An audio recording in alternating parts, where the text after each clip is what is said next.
Irish Bella terlihat sangat akrab dengan dua anak sambungnya yang sudah remaja. Hal itu diketahui dari unggahan di akun Instagram Irish Bella pada 18 Maret 2025. Di unggahan itu, Irish memamerkan momen akrab bersama Shiva dan Hasya.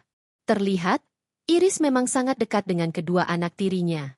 Di suatu momen, Irish dan Shiva terlihat menonton film di bioskop bersama. Mereka juga tampak pamer berbelanja bersama. Tak hanya akrab dengan anak pertama, Irish juga akrab dengan anak kedua Haldi Sabri. Terlihat Irish dan Hasya tampak pergi ke pantai dan makan bersama. Keduanya tampak bahagia seraya tertawa bersama. Tak hanya itu, Irish juga beberapa kali melakukan pemotretan bersama anak sambungnya itu. Unggahan itu langsung dibalas oleh kedua putri sambungnya. Mereka juga mengaku rindu dan sayang pada Irish Bella.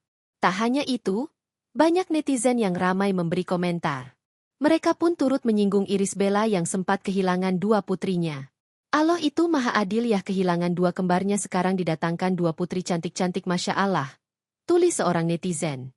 Kok bisa mirip gitu ya tulis netizen lain. Seperti diketahui, Irish Bella memang sempat memiliki putri kembar. Namun putri kembar Irish Bella meninggal dunia saat di dalam kandungan.